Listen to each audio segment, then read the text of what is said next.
Hi guys, welcome back to my channel Enzainment. This is Supreeta. I'm a third year medical student in BGS Medical College, Bangalore, India. And in today's video, I'm going to be talking to you guys about how to study biochemistry effectively for first year as well as for next PG. Step 1 is conceptualization. Although when you look at biochemistry first, it looks like a subject where you just have to memorize a lot of things. But if you start understanding the basic concepts, you'll realize that it is actually a logical subject.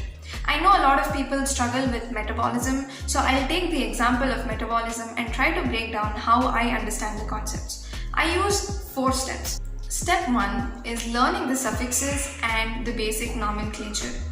Before I start learning any metabolic cycle, I like to understand the suffixes for the enzyme that is present so that I can predict what the reaction is going to be. For example, if it is a kinase, I know it's going to be a reaction involving ATP. If it is an isomerase, I know it's a reaction involving isomerization. And also when it comes to nomenclature, I use it to differentiate between an aldose or a ketose. For example, if I have to differentiate between erythrose and erythrulose, I know that erythrose is an aldehyde and erythrulose is a ketone because of the Lu that is present in the nomenclature. So before I start learning any cycle in metabolism, I try to pick out these small things so that it becomes easier for me to remember the cycle. Step 2 is getting an overview. If you have already seen my physiology video, I have talked in great detail about this, but I'll explain it in brief here again. What I mean by getting an overview is like getting a bird's eye view of what is happening in that particular cycle. For example, if I take glycolysis, what is my input, what is my output?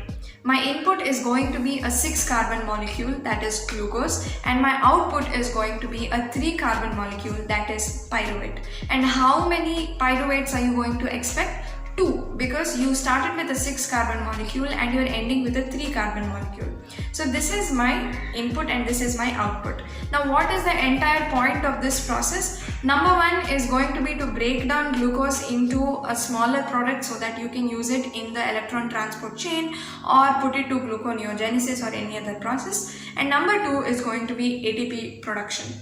So this is how you get an overview of what is the entire point of this cycle and then start filling in the gaps. Number 3 is look at the structures of the substrates involved in the pathway. So whenever I try to read a pathway or a metabolic cycle, I always tend to go and look at the structures of the substrates involved, and I actually feel that you remember the metabolic pathways better if you understand what is the structural change that is taking place in each step of the pathway. So whenever I'm trying to learn a pathway, I go and look at Harper because Harper has beautiful illustrations of all the structures that is involved, and it also has a lot of flowcharts and diagrams. Even if you don't want to read from Harper because it's a very huge book, at least go and look at the diagrams and these structures and you will be able to remember the cycles better because visual learning is going to be prominent when you look at these structures.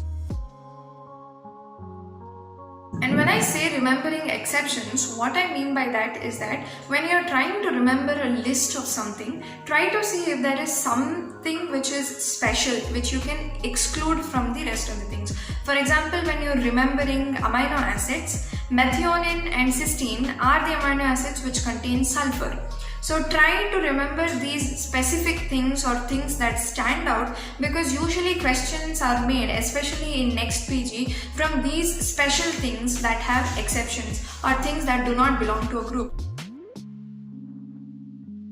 Part 2 is remembering. Now after you have understood the concepts and the cycles, the most important thing in biochemistry is to remember because it is a very volatile subject and it is very easy to forget things. First of all, if you have tried to understand the pathways through concepts, you will remember it for a longer period of time. But there are chances that you will need a lot of revisions before it actually sits in your brain. And for revision, I don't usually recommend rereading your textbook because it is not going to be of any use. So when it comes to remembering, the most efficient way is going to be to try and solve your questions. take your board question papers or MCQs and try to recall the cycles or the answers to those questions without looking at the textbook. Now once you do this, you will realize that you do remember some things, but there are some things in between that you would have forgotten, and then just go and try to brush it up. And if you do this a few times, you will remember it for a longer period of time. And I would also suggest you guys to try using Anki or RemNote for active recall and spaced repetition. I have already made a video about how you can use active recall and spaced repetition in your medical studies. Go check that video out here. But why active recall and spaced repetition is going to be useful is because you will be recalling things on a regular basis and it is going to reinforce your memory.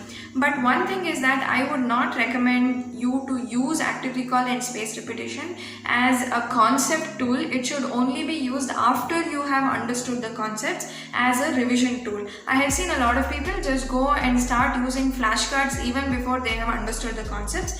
This is not going to be very useful because you will just end up memorizing things and not understanding things. So use Anki, preferably self-made decks rather than pre-made decks, or you can use RemNote to revise and recall whatever you have learnt. Now comes the final part, that is clinical application. Biochemistry is so essential in clinics every single day. Be it Benedict's test, the Rotheras test, or the Warburg effect in cancer, biochemistry is very essential for clinical application. So I would suggest you guys to try and learn the importance and the principles of each test that you're going to conduct in your practicals in biochemistry. Learn them very well because they are going to be very useful even for subjects like medicine and surgery in the future. And if you want to further learn the clinical application of pathways and metabolic cycles, try solving MCQs. And for MCQs, I like the book by Dr. Rebecca James ma'am that I have taken for biochemistry. It's not just about MCQs, there are a lot of clinical applications even given in the review for each chapter. That is why I love this book. It is brilliant, especially if you are a first year student. Most of the times you won't have a clue about what clinical application that you are supposed to write for each pathway.